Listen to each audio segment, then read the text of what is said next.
दोस्तों, स्वागत है आपका हमारे चैनल मूवी सीन्स में। आज हम एक ऐसे मिरर के बारे में बात करेंगे जिसे जो भी अपने घर पे रखता है वो अजीबोगरीब तरह से मर जाता है। मूवी की शुरुआत में हम देखते हैं कि दो बच्चे किसी चीज से डर कर बचते हुए भाग रहे थे। अचानक उन्हें एक भूत दिखता है, लेकिन दूसरी तरफ उनके सामने एक लड़का आकर खड़ा हो जाता है जो उन्हें शूट करता है। असल में ये टिम नाम के लड़के का ड्रीम था जो वो डॉक्टर को एक्सप्लेन करता है। टिम बचपन में अपने फादर को शूट करने की वजह से अरेस्ट कर लिया गया था। ये माना जाता है कि उसकी मेंटल स्टेट ठीक नहीं है, इसीलिए 11 साल तक उसे जेल में रखा जाता है और उसका ट्रीटमेंट चलता है और फाइनली उसके 21st बर्थडे पर उसे रिलीज कर दिया जाता है। दूसरी तरफ हम उसकी बहन केली को देखते हैं जो अपने बॉयफ्रेंड के साथ एक ऑक्शन में थी। यहाँ एक काफी पुराने मिरर को सेल करने की बोली लग रही थी। जब टिम मेंटल फैसिलिटी से बाहर आता है तो केली उससे मिलकर उसे हग करती है। वो दोनों एक रेस्टोरेंट में जाते हैं जहाँ केली अपने भाई को बताती है कि उसे वो मिरर मिल गया है। वो उसे कहती है कि हमने प्रॉमिस किया था कि हम उस मिरर को डिस्ट्रॉय कर देंगे, तो अब इतने सालों के बाद हमारे पास यही मौका है। फ्यूचर में क्या क्या होगा इसके लिए आपको ये जानना जरूरी है कि पास्ट में क्या क्या हुआ था। अब हम 11 साल पहले का सीन देखते हैं जहां केली की फैमिली अपने नए घर में शिफ्ट कर रही थी। केली और टिम छोटे थे। वो दोनों एक दूसरे के साथ खेल रहे थे जब पहली बार वो मिरर घर में लाया गया था। इस मिरर को एलन के ऑफिस में रखा गया था। काफी दिन बीत जाते हैं जब मिरर की वजह से मैरी के सारे पौधे खराब हो गए थे और केली अपने पापा को ऑफिस में एक लड़की के साथ देख लेती है। डिनर करते समय केली अपने पापा से उस लड़की के बारे में पूछती है तो वो बात को इग्नोर करता है, जिससे मैरी को कुछ शक होने लगता है। हर एक बात को आप ध्यान से समझते रहना क्योंकि हर एक चीज कहानी का इंपॉर्टेंट हिस्सा है। प्रेजेंट टाइम में केली और टिम मिरर को दोबारा अपने पुराने घर में लाते हैं जहां केली ने ढेर सारे कैमरास लगा रखे थे। असल में केली प्रूफ्स कलेक्ट करना चाहती है जिससे ये पता चल जाए कि ये मिरर मायावी है। सबको इस बात पर बिलीव हो जाए कि उसके डैड के मर्डर के पीछे मिरर का ही हाथ था। केली ने ढेर सारे अलार्म्स, कुछ ग्रीन प्लांट्स और एक डॉग भी रखा था। टिम इतने साल तक साइकेट्रिस्ट के पास रहा जिसने उसे यकीन दिलाया कि उसका पास्ट और उसका मिरर का परसेप्शन सिर्फ उसका वहम था। टिम कहता है कि ये एक नॉर्मल मिरर है और ये सब करने की हमें जरूरत नहीं है। वो एक्सेप्ट करता है कि मेरे पापा का किसी के साथ अफेयर था जिसकी वजह से मेरी माँ पागल हो गई थी। पापा ने मम्मी को मारा और मैंने अपने पापा को मारा। केली ढेर सारी फोटोज निकालती है और उसे रिकॉर्ड करते हुए दिखाती है कि किस तरह से सैकड़ों सालों से इस मिरर के सभी ऑनर्स अजीब तरह से मरे और जिसने भी इस मिरर को डिस्ट्रॉय करने की कोशिश करी वो भी नहीं बचा। लेकिन ये मिरर आज तक बचा हुआ है। उसने वहाँ एक एंकर भी लगा रखा था।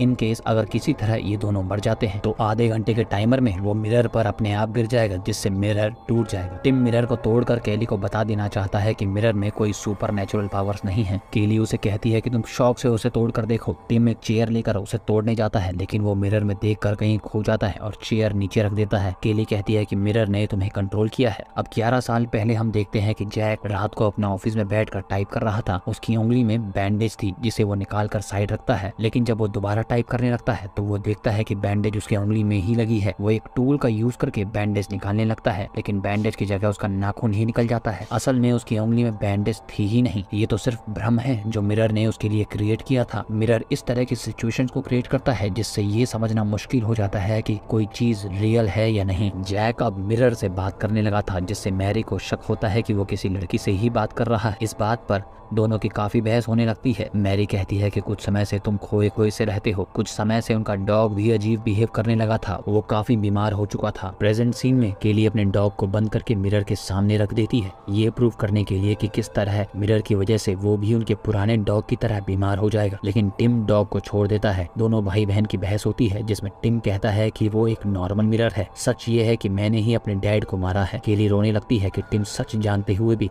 उससे भागने की कोशिश कर रहा है और जब वो सब चीजें बंद करने वाली होती है तो वो रूम में देखती है कि दोनों कैमरास एक दूसरे के सामने आ गए हैं और सारे प्लांट्स खराब हो चुके हैं। केली शॉक होती है लेकिन खुश भी होती है कि ये सब उसका वहम नहीं था। टिम के पास बोलने को कुछ नहीं था। केली जब सीसीटीवी फुटेज देखती है तो उसे पता चलता है कि कैमरास को इस पोजीशन में उन दोनों ने ही रखा था, लेकिन उन्हें ऐसा कुछ याद नहीं है।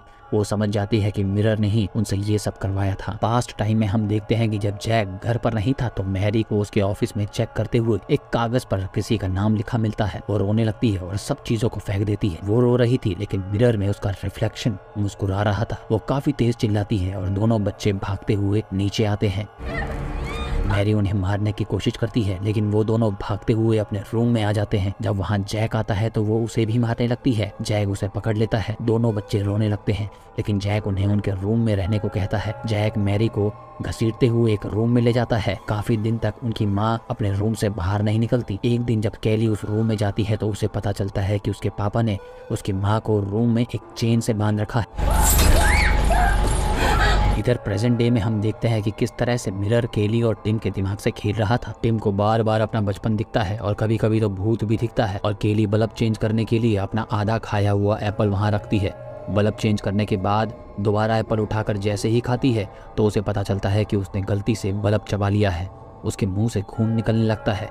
जैसे ही वहाँ टिम आता है तो केली देखती है कि ये भी उसका वहम था, क्योंकि उसने बल्ब नहीं बल्कि एप्पल ही खाया था। वो काफी ज्यादा डर जाती है और समझ जाती है कि मिरर अब उनके दिमाग से खेल रहा है। कुछ देर बाद केली नींद से उठकर देखती है कि वो मिरर से चिपक कर खड़ी हो रखी है और एंकर के गिरने का टाइम हो चुका है। ये भी मिरर का बनाया हुआ खेल था, जिसमें उसने बिना केली के पता चले उसे वहां पर खड़ा कर दिया ताकि एंकर उसके ऊपर गिर जाए। वो जल्दी से एंकर को दोबारा रीसेट करती है। अचानक वहां लाइट चली जाती है तो वो पूरे घर में चार्जिंग बल्ब ऑन कर देती है और एक डेड प्लांट को लात मार देती है। उसे अपनी माँ के रूम में एक चेन और खून और प्लेट के टुकड़े दिखते हैं। वो खुद से कहती है कि ये रियल नहीं है। वो नीचे जाती है जहाँ उसे और टुकड़े दिखते हैं। वो एक टुकड़ा हाथ में ले लेती है और बाकी टुकड़ों की वीडियो बनाने लगती है जो कि कैमरे में नहीं दिख रहे थे। वो खुश होती है कि उसे मिरर की ट्रिक समझ आ गई थी। अचानक उसके पीछे उसकी मरी हुई माँ आ जाती है, जिसे वो अपने हाथ में लिए टुकड़े से मार देती है, लेकिन असल में ये उसका बॉयफ्रेंड था जिसे उसने मार दिया था। वो डर जाती है लेकिन समझती है कि ये रियल नहीं है। लेकिन जब वो टिम को भी दिख रहा था तो केली डरते हुए समझ जाती है कि उसने सच में अपने बॉयफ्रेंड को मार दिया है। इस तरह से मिरर ने उनके दिमाग से खेला। वो लोग घर के बाहर जाकर पुलिस को कॉल करते हैं। जैक अंदर जाने से मना करता है क्योंकि एंकर के गिरने का टाइम हो चुका है, जिससे मिरर अपने आप टूट जाएगा। लेकिन बाहर खड़े ये लोग देखते हैं कि वो दोनों इस समय अंदर भी हैं। उन्हें समझ नहीं आता कि रियल क्या है। वो दोनों अंदर जाते हैं जहाँ उन दोनों के डुप्लीकेट मिरर के सामने एक लड़की के साथ खड़े थे। ये लड़की इनसे जैक की आवाज में कहती है कि मैंने तुम्हें इस रूम में खेलने से मना किया था। पास्ट टाइम में हम देखते हैं कि केली और टिम प्लान करते हैं कि उन्हें उस मिरर को तोड़ना होगा, और मैरी जो कि काफी दिनों से चेन में बंधी हुई थी प्लेट के टुकड़े चबा रही थी, जिससे उसके दांत टूट रहे थे और मुंह से खून निकल रहा था। जैक अपनी गन में बुलेट्स भरता है और मैरी के पास जाकर उसकी चेन खोल देता है। मैरी खड़ी होती है और अपने बच्चों को मारने जाती है। केली अपने रूम से निकलकर खिड़की से बाहर कूद जाती है और मेन गेट से अंदर घुसती है तो उसकी माँ उसे जान से मारने लगती है, लेकिन अचानक होश में आकर उसे छोड़ देती है। तभी जैक उसे शूट कर देता है और दोनों बच्चे वहां से भागने लगते हैं। तभी ढेर सारे डायमंड्स उन्हें दिखते हैं। ये दोनों जाकर गोल्फ स्टिक से मिरर पर जोर जोर से मारते हैं, लेकिन देखते हैं कि असल में वो सिर्फ दीवार पर मार रहे थे। मिरर ने उन्हें खुद पर मारने ही नहीं दिया। वहां जैक आकर केली पे गन तान देता है और मारने वाला होता है कि टिम उसके हाथ पर मार देता है। जैक के हाथ से बंदूक छूट जाती है, लेकिन वो अपनी बेटी को मारने लगता है तो टिम उस पर गन तान देता है। अजीब बात ये थी कि जैक अपने घुटनों पर बैठकर गन का ट्रिगर खुद ही दबा देता है, जिसका मतलब है कि उसने खुद को ही मार डाला था। और वहाँ ढेर सारे पुराने डायमंड्स आकर उनके सामने खड़े हो जाते हैं। यहाँ से सीन एंडिंग की तरफ बढ़ता है, जहाँ टिम मिरर के आगे बैठा चिल्ला रहा था। जब वो देखता है कि वहाँ कोई है ही नहीं, वो सोचता है कि यही मौका है मिरर को एंकर से तोड़ने का। वो खड़ा होकर एंकर चलाने जाता है। इधर हम देखते हैं कि कैली को अपनी माँ मिरर में दिख रही थी, जिसे हक करने के लिए वो मिरर के पास जाती है और अपनी माँ को हक कर लेती है। टिम, जिसे रूम में कोई नहीं दिख रहा था, एंकर को चला देता है, लेकिन हम देखते हैं कि वहाँ केली खड़ी थी, जिसके एंकर लगते ही उसकी मौत हो जाती है।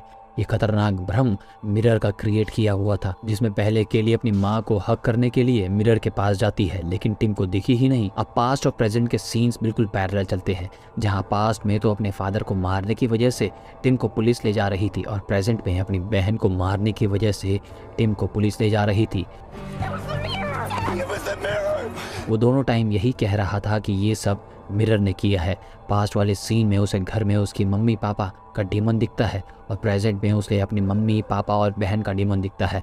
और इसी के साथ ये मूवी यहीं पर खत्म हो जाती है। आपको ये एक्सप्लेनेशन कैसी लगी आप कमेंट करके हमें ज़रूर बताएंगे। वीडियो को लाइक और चैनल को सब्सक्राइब किए बिना आप नहीं जाएंगे। देखने के लिए बहुत बहुत शुक्रिया। Thank you so much.